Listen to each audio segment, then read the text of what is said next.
Hey guys, it's Angela here, and we are going to go through a little bit of an alignment drill. So you are going to stand with your feet hip distance apart. And by hip distance, I don't mean this far apart. I mean line the heels up with the center of your back pockets or with your sitting bones or ischial tuberosities if you're a yoga person. You might know what I'm talking about there. So feet hip distance apart. And we're going to start by just shifting our weight towards the ball of the foot and then towards the heel. So without lifting your toes or lifting your heels, notice the range of where you could be with the weight forward and back. And you want to end up in a place where your weight's about 50-50, equal on heel and ball of foot. Then you're going to bring your hands to the widest part of your hips, and you're going to rotate your thigh bones in and then straight ahead. So as I rotate my thigh bones in, you'll see that my kneecaps look at each other a little bit and then straight ahead. It's not a very big movement, rotating the thigh bones in, so all the way up from the top of the thigh bone and then straight ahead. My pelvis doesn't move as I rotate the thigh bones in and then straight ahead. And all the way down, if you look just above my feet, rotating thigh bones in and straight ahead. So it's not a big movement, it's pretty subtle. So just starting to have some awareness. It's not an exercise, it's just a little bit of an awareness. And then I want you to notice what happens to your arches. As you rotate your thigh bones in, notice how your arches drop.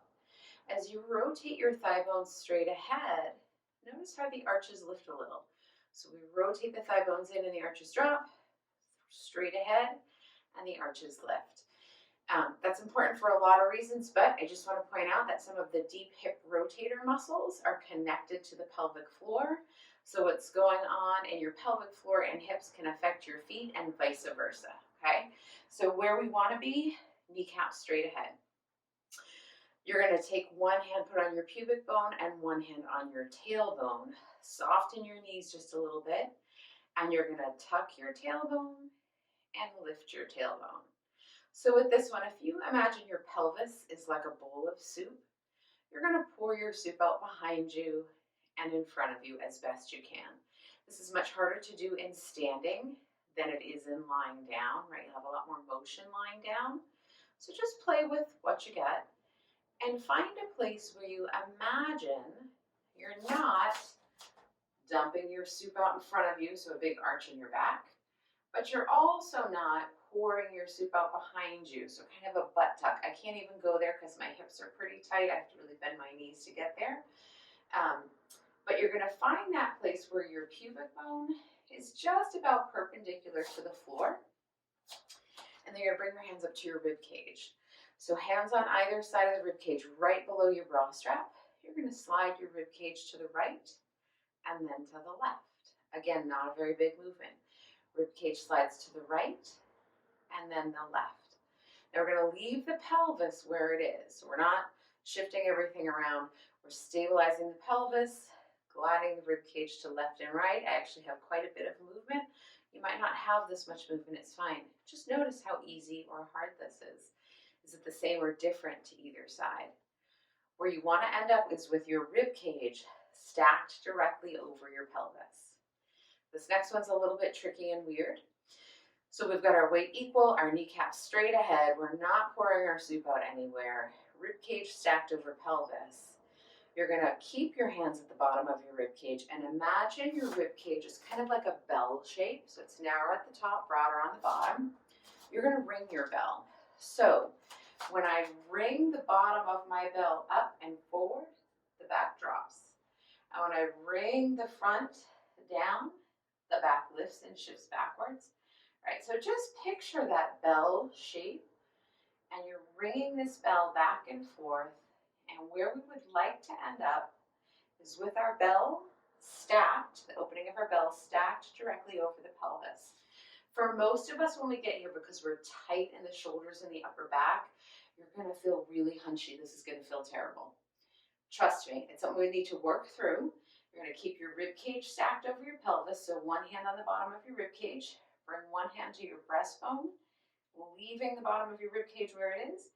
Lift your breastbone ever so slightly, just as much as you can, without thrusting the bottom of your rib cage up, right? So rib cage stacked over pelvis, we lift the breastbone and we leave the bottom of the rib cage. Shrug the shoulders up and back and let them slide down onto the back. The last piece is sliding your head back so it's in line with your body. Chin is level, gaze straight ahead. So no cheating and tipping the chin up to get there, okay? If you're really tight, you might not be able to get all the way back here.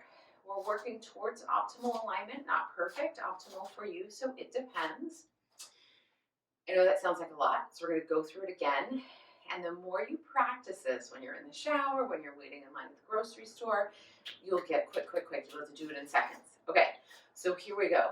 Heels lined up under sitting bones. So my feet happen to point straight ahead. If, when you have your legs pointing straight ahead, your feet turn out a little or in a little, that's okay. I'm going to talk about train tracks in some of the classes, and by that I mean from shoulders to center of hip joint, center of thigh bone, kneecap, to lower leg and ankle, but not necessarily foot. Let your feet be where they need to be, okay?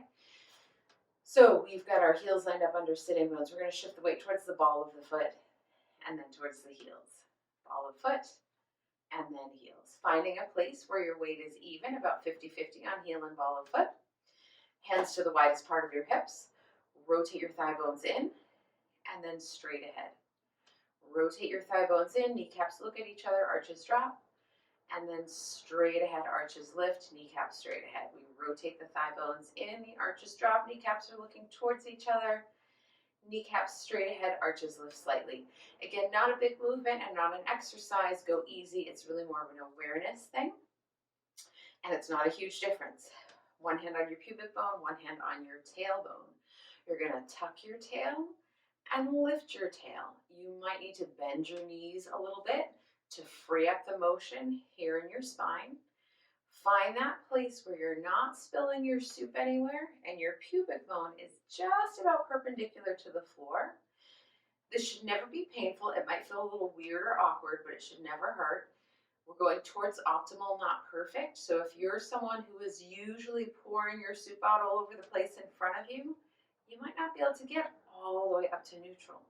Or if you're someone who really tends to tuck your butt, lift your pubic bone, and flex your lower back, you might not be able to get all the way forward into neutral. So it's a range of where you could be. We're working towards more optimal, right? Then you're gonna bring your hands to your rib cage, leaving the pelvis, slide your rib cage to the right, and then to the left. Not a big movement here, right? You may or may not have very much movement. It might feel easier to one side or the other. Just become aware. You're going to end up with your rib cage stacked directly over your pelvis, keeping your hands on the bottom of your rib cage. Now you're going to ring your rib cage like a bell. So when you ring the front of your rib cage up, the bottom front lifts and the back drops. And when you ring your rib cage back, the front drops and the back lifts. This one takes a little while to figure out. Don't worry if you don't get it the first time. So you're going to ring your bell back and forth, and you want to find a place where your rib cage is stacked directly over your pelvis. So those two openings would sort of line up. Again, most of us are really tight in the upper back and shoulders, so you might feel super hunchy. Trust me, keep your hands on the bottom of the rib cage, or one hand on the bottom of your rib cage, one hand on your breastbone. You're going to lift your breastbone as much as you can without thrusting the bottom of the rib cage up. So the rib cage stays, breastbone lifts. Shrug your shoulders up and back. Let them slide down the bottom or down your back.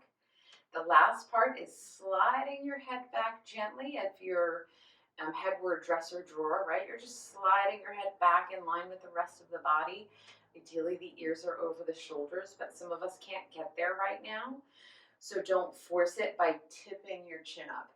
Okay, you're going to keep your chin level. Slide your head back in line with your body just as much as you can. And just take a minute to feel what that feels like.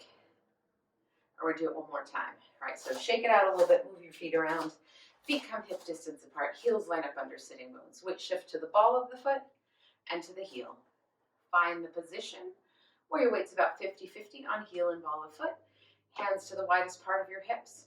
Rotate the thigh bones in, arches drop. Rotate the thigh bones straight ahead, arches lift. Rotate your thigh bones in, arches drop. Straight ahead, arches lift. Perfect. So we want the kneecaps straight ahead. One hand on pubic bone, one hand on tailbone. Tuck your tail and lift your tail.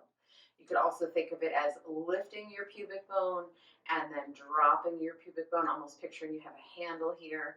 So we're pouring soup out behind us, and then in front of us, you're gonna find a place where you're not spilling your soup anywhere or as close as you can be. Hands come to your rib cage, pelvis stays where it is. Slide your ribs to the right and then to the left. It's not a very big movement. Find the place where your rib cage is stacked over your pelvis. Then you're going to ring your rib cage like a bell. So as we lift the front, the back drops. As we drop the front, the back lifts. You're going to find a place where the opening of your rib cage is stacked over your pelvis, so it's not shifted up and forward or down and back. That's going to feel kind of hunched over sometimes. You're going to put a hand on the bottom of your rib cage, one hand on your breastbone. Lift your breastbone just as far as you can without thrusting the bottom of the rib cage up. Relax your arms by your side. Shrug them up. Roll them back, widening the collarbones. Don't disturb the ribs. And then let the shoulder blades relax. Last step. You'll slide your head back in line with your body or as close as you can get. Chin level, gaze straight ahead, so no stargazing, okay? And that is it for alignment in standing. A couple of things to think about.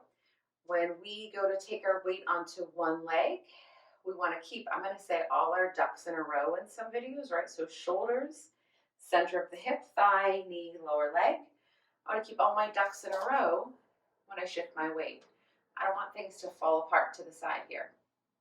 Same when I go to the left leg, I put all my ducks in a row. I take the weight over to the left side. I do have to take it over.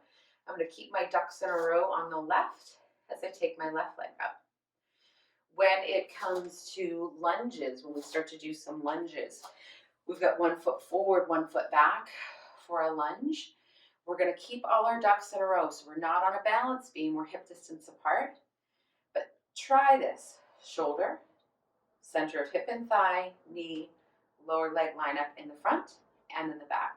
So if this back leg is tight, if the outer hip is tight, you might find that leg swings out. If your hip flexors are tight, your pelvis, when I talk about headlights on the road, notice, are you turned over here to the side a little or are you straight ahead? This leg, same thing. Sometimes that front knee collapses in a little bit. Try it on the other side if it works for you. Take your left leg forward and your right leg back, right? Do you have all your ducks in a row, like train tracks? Is your pelvis straight ahead? Have you started dumping your soup out in front of you because your hip flexors are tight, or are you holding on to your soup? This leg, this front leg, again, sometimes wants to collapse into the middle. Sometimes the back leg gets pulled way out to the side, and sometimes the pelvis is drifting off, right? So you're going to drive off into the pucker brush if your headlights aren't on the road. That's all I'm going to go over today for alignment. There's so much to it. It's a lot to take in. If you find that lunge thing is too much, just skip it. Stop the video before it next time, but do practice this. The more you practice, the quicker it gets. Have a great day.